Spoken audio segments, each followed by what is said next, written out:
আমার মোবাইল আছে। ও তাহলে তাহলে তাহলে তো সমস্যা নেই, তাহলে তো ডিসকাউন্ট হয়। ভালো আমি রুমে আছি। এক মিনিট আমি থাকেন না, আমি তোর কাজ করতেছি। আমি কি বলেন, উত্তর দেন আগে, শুনতে চাই। বলেন আপনার বিরক্ত করেন না। শুরু করেন। প্রথমে আজকে বাংলাদেশ ফিল্ম ক্লাব আয়োজিত এই ইফতার পার্টিতে দেখা হলো, সকলের সাথে শুভেচ্ছা বিনিময় করলাম।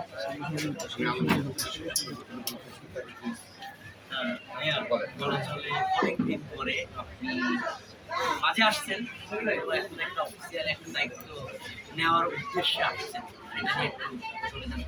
এখন আমি অভিনয় করছি 1972 এবং প্রফেশনালি অভিনয় শুরু করেছি 1982। মাঝখানে আমি শুধু আমার ভাই চরিত্রে অভিনয় করতাম এবং চলচ্চিত্র শিল্পী 1994 থেকে জন্মলগ্ন থেকে আমি এই শিল্পীর সাথে প্রত্যক্ষভাবে জড়িত এবং ইতিমধ্যে আমি বাংলাদেশ চলচ্চিত্র শিল্পী সমিতি প্রেসিডেন্ট এবং কারণে আমি সাধারণ সম্পাদক। তো বিভিন্ন কারণে, ব্যক্তিগত কারণে অভিনয় থেকে আমি সরে গিয়েছিলাম। তার মানে এই নয় যে আমি চলচ্চিত্র শিল্পী বা শিল্প সমাজ ছিলাম তা না। মাঝে মাঝে আসতাম, যোগাযোগ কথাবার্তা হতো সকলের সাথে। এবং এখন এই মুহূর্তে আমি মনে করলাম যে একটি মান অভিমান বা বন্ধু জগতের পরিস্থিতিতে আমি মনে করলাম যে আমার আবার চলচ্চিত্র শিল্পী সমিতিতে নিজেকে জড়ানো উচিত। সেই চিন্তা করেই আমি এবার বাংলাদেশ চলচ্চিত্র শিল্পী সমিতির ইলেকশনে প্রেসিডেন্ট ইলেকশন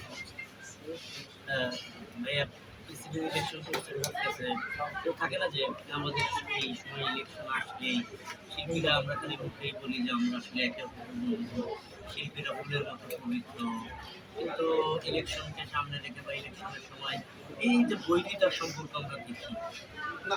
এটা সবসময় যে হয়েছে তা নয়, ইদানিং কিছু হয়তো ভুল বোঝাবুঝি হয়েছে। অতীতে কিন্তু বাংলাদেশ চলচ্চিত্র শিল্পী সমিতির যখন ইলেকশন হতো একটা উৎসব মুখর পরিবেশ সৃষ্টি হয়েছে। সারা এফডিসি সকল সংগঠন একটা উৎসব মুখর পরিবেশে এসে এখানে খুব আনন্দ করে। তো এখন কিছুটা ভুল বোঝাবুঝি, কিছুটা সৃষ্টিগত হয়েছে। আমি মনে করি এটা কিছুই না, এটা কেটে যাবে। বিগত ৫-৭ বছরে যে কমিটি ক্ষমতায় আসছে দেখা যাচ্ছে সমিতির সদস্য যেভাবেই হোক সদস্য হয়েছে, হওয়ার পরে যে কমিটি আসতেছে কেউ না কোনো গ্রামে ৫-৬ জন বা ১০ জন ২০ জন এরকম সদস্য পদ বাদ হচ্ছে বা স্থগিত করতেছে। এই যে বাদ আর বয়কটের খেলাটা থেকে এই কালচারটা যারা সদস্য বিশেষ কোনো কারণ না হলে তার সদস্যপদ যাওয়াটা ঠিক নয় বলে আমি মনে করি। চলচ্চিত্র শিল্পী সদস্য হয়েছে চলচ্চিত্রের সংবিধানের অনুযায়ী, সংবিধানের যেভাবে উল্লেখ আছে সেই অনুযায়ী সে সদস্য হয়েছে এবং বিভিন্ন কারণে কারো সদস্যপদ কখনো যদি স্থগিত হয়েছে বা কখনো যদি চলে যায়, যেটা আমি মনে করছি যে যদি সেটা অপ্রয়োজন ছিল বা ঠিক হয়নি, আমি চেষ্টা করবো আসার পরে সেগুলো আরও কারেক্ট করার জন্য। ইতিমধ্যে বেশ কিছু কারেকশন হয়েছে। শিল্পী সমিতির সদস্যপদ স্থগিত বা মাধ্যমে গিয়েছিল, বর্তমান অনেক আবার মহামান্য হাইকোর্টের আদেশে এবং শিল্পী সমিতির কার্যনির্বাহী পরিষদের সিদ্ধান্ত অনেকের সদস্য পেয়েছে। প্রকৃত শিল্পীদের যারা এবার সদস্যপদ স্থগিত হয়েছে বা হতে পারেনি, ভবিষ্যতে যেন তাদের সদস্যপদ ভালো আর আমি ক্যামেরা একটা বিষয় একটু জানতে চাই, এই শিল্পী সমিতির এই গঠনতন্ত্রটা আপনার বাসায় হয়েছিল, এটা মানে মূলত আপনিই করেছিলেন?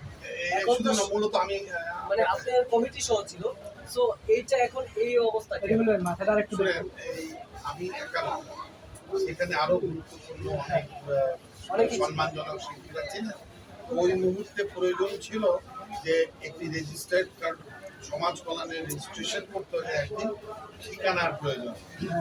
সেই জন্য আমার নিজস্ব যে ঠিকানাটা, সেই ঠিকানা ব্যবহার করে শিল্পী সমিতির রেজিস্ট্রেশনটা হয়েছে।